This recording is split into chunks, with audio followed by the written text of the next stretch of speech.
सबको मेरा प्रणाम। मैं नर्मदा ठाकुर, हिमाचल प्रदेश, आपके मनपसंद यूट्यूब चैनल में आपका स्वागत है।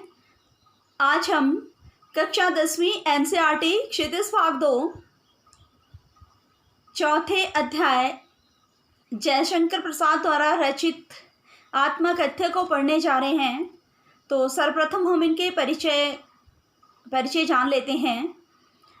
तो बच्चों, जयशंकर प्रसाद आधुनिक हिंदी साहित्य के प्रतिभावान कवि थे। वे छायावाद के प्रवर्तक थे। उन्होंने हिंदी साहित्य की कहानी, नाटक, उपन्यास, आलोचना आदि विभिन्न विधाओं पर अपनी लेखनी चलाई। उनका जन्म सन 1889 में काशी के सुंगनी साहू नामक प्रसिद्ध वैश्य परिवार में हुआ। इनके पिता देवी प्रसाद साहू काव्य प्रेमी थे। जब इनके पिता का निधन हुआ तो इनकी उम्र लगभग 8 वर्ष की थी। परिवारजनों की मृत्यु, आत्म संकट, पत्नी वियोग आदि कष्टों को झेलते हुए भी ये काव्य साधना में लीन रहे। काव्य साधना करते हुए तपेदिक के कारण उनका देहांत 15 नवंबर 1937 में हुआ।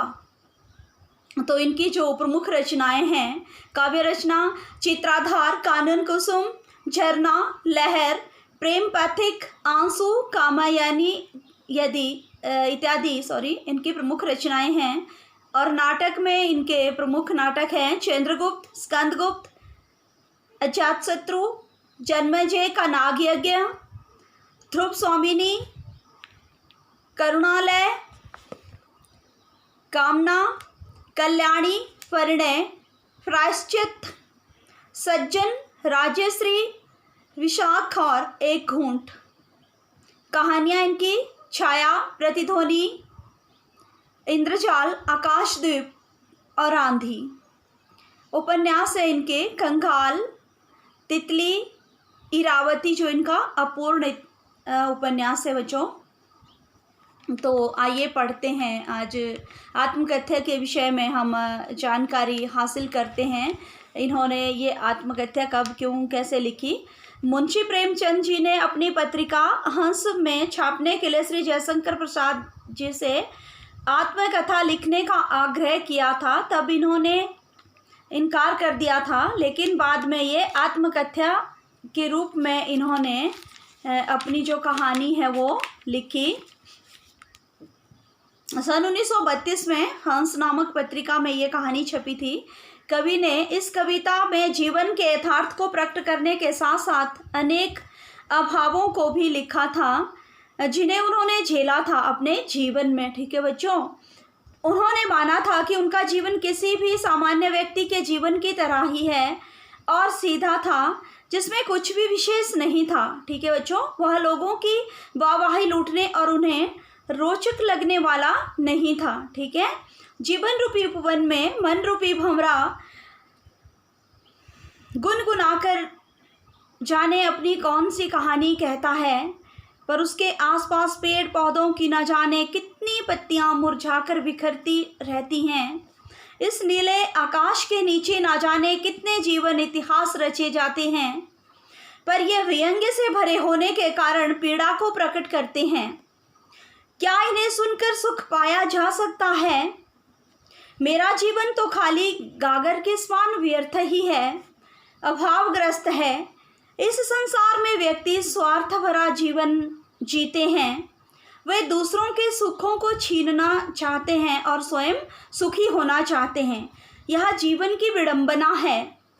कभी दूसरों के धोखे और अपनी पीड़ा की कहानी नहीं सुनाना चाहते हैं।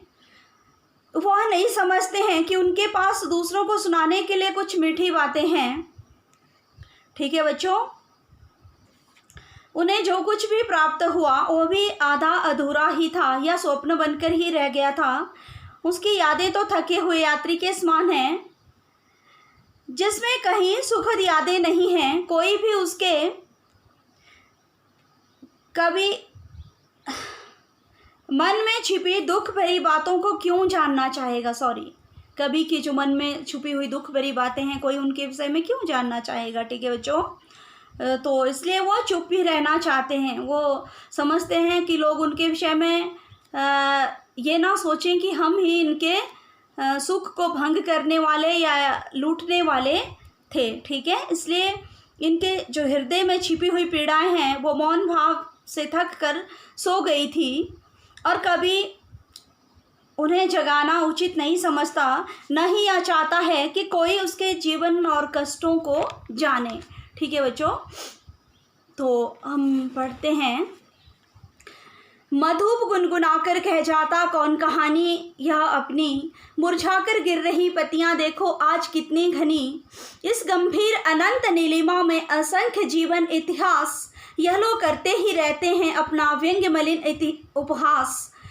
तब भी कहते हो कह डालूं दुर्बलता अपनी बीती, तुम सुनकर सुख पाओगे देखोगे यह गागर रीति।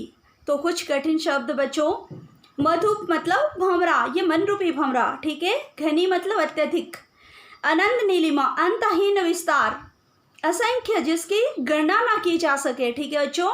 मलिन मतलब मैला, उपहास मतलब मजाक, दुर्बलता कमजोरी और बीती व्यतीत हुई, ठीक है बच्चों। गागर रीति खाली घड़ा, ऐसा मन जिसमें कोई भाव ना हो। तो चले अभी सरलार्थ करते हैं इसका। कवि कहते हैं कि जीवन रूपी उपवन में उसका मन रूपी भंवरा गुंजार करता हुआ पता नहीं कौन सी कहानी कह जाता है। उस कहानी से किसी को सुख मिलता है या दुख वह यह नहीं जानता, पर इतना अवश्य है कि आज उपवन में कितनी अत्यधिक पत्तियां जो हैं वह मुरझाकर गिर चुकी हैं उनके जीवन रूपी बगिया में, ठीक है। उपवन मतलब बगिया, ठीक है। कवि का स्वर निराशा के भावों से भरा हुआ है, उसे केवल दुख और पीड़ा रूपी मुरझाई हुई पत्तियां ही दिखाई देती हैं। उसकी ना जाने कितनी इच्छाएं बिना पूरी हुए ही मन में घुट कर ही रह गई। पत्तियां उनकी इच्छाओं और आकांक्षाओं के रूप में दर्शाई हैं। उचित परिस्थितियां और वातावरण को न पाकर समय से पहले ही पीले पत्ते सूखे पत्ते होते हैं उनकी तरह मुरझाकर वो मिट गईं या गिर गईं। जीवन के अंतहीन गंभीर विस्तार में जीवन के असंख्य इतिहास रचे जाते हैं। वे बीती हुई निराशा भरी बातें कवि की स्थिति और पीड़ा पर व्यंग्य करती है, उसका उपहास उड़ाती हैं और कभी चाहकर भी कुछ भी नहीं कर पाता, ठीक है बच्चों। वह अपने जीवन की विवशताओं के सामने विवश है, हताश है। वह दुख भरे स्वर में उसकी पीड़ा भरी जिंदगी के बारे में जानने की जो इच्छा रखते हैं, उन इच्छा रखने वालों से पूछता है कि उसकी पीड़ा और विवशता को देखकर भी क्या तुम कहते हो कि कभी अपनी पीड़ा, दुर्बलता और अपने पर बीती हुई दुख भरी कहानी को फिर से सुनाए, फिर से दोहराए? क्या उसकी पीड़ा देखकर ही नहीं समझी जा सकती? जब तुम उसकी जीवन रूपी खाली गागर को देखोगे तो क्या तुम्हें उसे देखकर सुनकर सुख प्राप्त होगा? उसे हताश और निराश भरे अभावपूर्ण मन में कोई ऐसा भाव नहीं है जो जिसे दूसरों को सुनाया जा सके। उनके मन में कुछ भी ऐसा, उनके जीवन में कुछ भी ऐसा खास नहीं है जिससे कि दूसरों को सुख पहुंचे, इसलिए वो अपनी कहानी सुनाना ही नहीं चाहते बच्चों, ठीक है। और अगला पैरा हमारा, किंतु कहीं ऐसा ना हो कि तुम ही खाली करने वाले, अपने को समझो मेरा रस ले अपनी भरने वाले। यह विडंबना अरी सरलते तेरी हंसी उड़ाऊं मैं, भूले अपनी अवरवंचना औरों की दिखलाऊं मैं। उज्जवल गाथा कैसे गाऊं मधुर चांदनी रातों की, अरे खिलखिला कर हंसते होने वाली उन बातों की। तो प्यारे बच्चों, जो लोग कवि के दुखपूर्ण कथा को सुनना चाहते हैं, कवि उनसे कहते हैं कि उसकी कथा को सुनकर कहीं वे यह ना समझने लगे कि उसके जीवन रूपी गागर को खाली करने वाले वही लोग हैं, ठीक है। वे सब अपने आप को समझें और पहचानें, ठीक है। वे उसके भावों रूपी रस को प्राप्त करने वाले, अपने आप को भरने वाले थे। भावों रूपी रस किसके भावों रूपी? कवि के भावों रूपी, ठीक है। अरे सरल मन वालों, या उपहास और निराशा का ही विषय था कि मैं उन पर व्यंग्य कर रहा था, ठीक है, उनकी हंसी उड़ा रहा था। वह अपने द्वारा की गई गलतियों या दूसरों के द्वारा दिए गए धोखों को क्यों प्रकट करें? उसे आत्मकथा के नाम से अपनी या औरों की बातें जग जाहिर नहीं करनी है, संसार को नहीं सुनानी है। उसके जीवन में पूर्ण रूप से पीड़ा और निराशा की कालिमा ही है और कुछ भी नहीं है। ठीक है बच्चों, उसमें मधुर चांदनी रातों की मीठी स्मृतियाँ भी हैं। ऐसा नहीं है कि सारी यादें दुखद ही हैं, कुछ तो उनके जीवन में अच्छा भी हुआ था, कुछ तो मधुर चांदनी रातों की ऐसी स्मृतियाँ थी, कोई तो था जो उनके जीवन में आया था, लेकिन उसको वो सुनाना नहीं चाहते हैं। पर उन पर वो जो उज्जवल गाथा है उनको वो कैसे गाएं, दूसरों के साथ वो कैसे प्रकट करें। वह अपने जीवन के कोमल पक्षों को सभी को भागीदार नहीं बनाना चाहता है। जो अपने जीवन के कोमल पक्ष है उनमें वो सभी को भागीदार नहीं बनाना चाहता है, क्योंकि वे उसकी पूर्ण रूप से निजी यादें हैं, व्यक्तिगत यादें हैं। ठीक है बच्चों, यह वह अपनी मधुर स्मृतियों में उसकी साझेदारी नहीं चाहता है। ठीक है, जब वह कभी अपनों के साथ खिलखिलाकर हंसा था, मीठी बातों में डूबा था और उसका हृदय प्रसन्नता से भर उठा था, उन क्षणों को वो औरों के साथ क्यों बांटे। उन मधुर स्मृतियों को, उन मधुर चांदनी रातों की यादों को वो दूसरों के साथ नहीं बांटना चाहते हैं प्यारे बच्चों। तो आज के लिए इतना ही, आपने सिर्फ इसको समझना है। कल हम आगे करेंगे, तब तक के लिए धन्यवाद।